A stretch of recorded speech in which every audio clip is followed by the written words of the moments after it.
Movie start होती है और हम हमारे मेन कैरेक्टर एंटोनियो को देखते हैं जो एक मिडिल एज का आदमी था। वो होटल में कार को पार्क करने का काम किया करता था। उसकी सिचुएशन अच्छी नहीं थी और इसी वजह से बाइसिकल से अपने काम पर वो जाया करता था। रास्ते में सिग्नल पर दो मिलियनर लोगों की वो बहुत ही अच्छी सी कार देखता है। उनकी बातें उसे सुनाई देती है। ये सब सुनकर अपनी साइकिल से वो आगे बढ़ जाता है। इसके बाद वो रास्ते की गलियों से होते हुए अपने बेटे को लेने के लिए स्कूल पर पहुंचता है। उसे पिकअप कर वो दोनों बाइसिकल से ही घर पर आते हैं। वो जब घर पर आते हैं तो देखते हैं कि उनके नेबर मिस्टर किम जो बहुत ही बूढ़े थे, ये प्लम्बिंग का सामान लेकर उनके घर से बाहर आ रहे थे। एंटोनियो इस बात से सरप्राइज्ड हो जाता है कि उसके घर में तो कोई प्रॉब्लम नहीं है। वो घर के अंदर जाता है तो वहां पर उसकी ओल्ड मदर थी।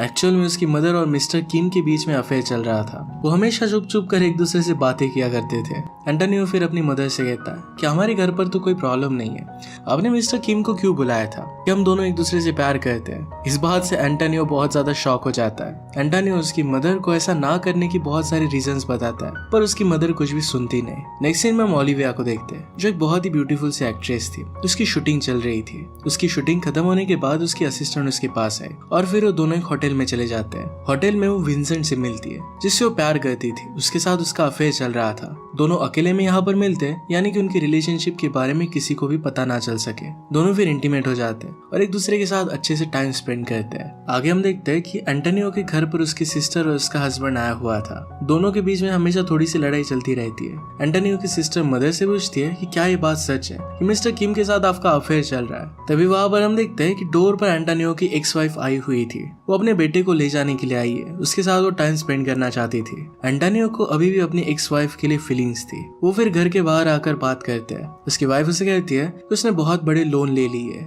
और अब एक बहुत ही अमीर आदमी को डेट कर रही है। वही आदमी उसके लोन पे करने के लिए हेल्प कर रहा है। एंटोनियो उसे कहता है कि मैं तुम्हें हेल्प कर सकता हूँ, और उसकी एक्स वाइफ इसके लिए उसे मना कर देती है। नेक्स्ट सीन में हम देखते हैं कि विंसेंट को उसकी वाइफ कैथरीन का कॉल आ जाता है। ओलिविया इस बात से चिढ़ जाती है। विंसेंट ओलिविया को समझाने की बहुत कोशिश करता है कि आज उसकी और कैथरीन की वेडिंग एनिवर्सरी है, मुझे वहां पर जाना पड़ेगा। ओलिविया गुस्सा हो जाती है और बाय कहकर वहां से चली जाती है। विंसेंट उसके पीछे पीछे उसे समझाने के लिए भागता है। दोनों उसकी कार में आकर बैठ जाते हैं। पैरेलल में हम देखते हैं कि एंटोनियो अपनी मदर के लिए मेडिसिन लेकर घर आ रहा था। वो एक आदमी के पैम्पलेट देखता है और इसी वजह से रोड पर उसकी नजर नहीं थी। सामने ओलिविया की कार पार्क थी और इससे वो टकरा जाता है। विंसेंट और ओलिविया दोनों एक दूसरे के करीब थे। एंटोनियो के टकराने के बाद उसके पास वो चली गई। उसकी बाइसिकल बहुत ही बुरी तरीके से डैमेज हो गई थी। विंसेंट इस मामले को पैसे देकर उसे सुलझा देता है। यहाँ पर स्पाई कैमरामैन तीनों की पिक्चर ले लेता है। अगले दिन ये पिक्चर मैगजीन में आ गई थी। एंटोनियो साइकिल लेकर घर चला गया। अपनी मदर को मेडिसिन देकर टीवी शो देखने लग जाता है। एंटोनियो साइकिल स्टोर पर अपनी साइकिल को ठीक करवाने के लिए गया।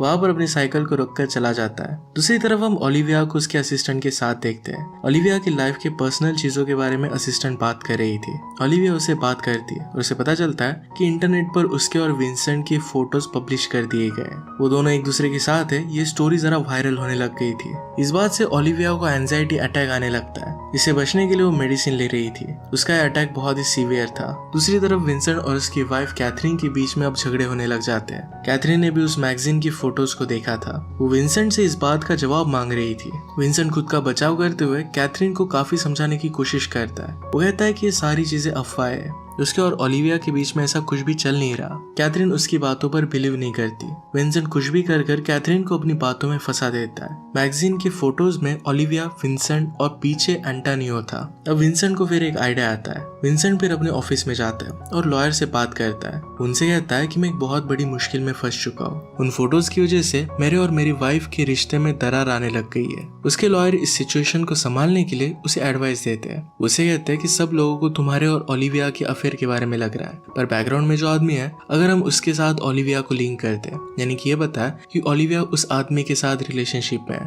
तो ये सारी कंफ्यूजन दूर हो सकती है। लॉयर्स ने कहा कि ओलिविया और एंटोनियो दोनों को हम पहले से ही समझा देंगे, एक अच्छी कवर स्टोरी बन सकती है। विंसेंट अब ये बात समझ जाता है और लॉयर ने जिस तरीके से कहा उस तरीके से प्लानिंग करता है। हमेशा की तरह एंटोनियो कार्स को पार्क कर रहा था। उसके फ्रेंड्स भी वहां पर थे। जब एक कार को पार्क कर रहा था तभी कार में लॉयर आ जाता है। एंटोनियो उसे ग्रीट करता है। फिर लॉयर ने उसे सब कुछ चीजें समझाई। उसे कहता है कि हम लोग तुम्हें बहुत पैसे देंगे, इसके बदले में तुम्हें एक बहुत ही ब्यूटीफुल सी एक्ट्रेस ओलिविया के साथ डेट पर जाना पड़ेगा। तुम्हें प्रिटेंड करना पड़ेगा कि तुम उसके साथ रिलेशनशिप में हो। एंटोनियो को ये सारी चीजें प्रैंक की तरह लगती है, पर फिर लॉयर इस बात का सीरियसनेस उसे समझाता है। लॉयर कहता है कि तुम्हें इसके लिए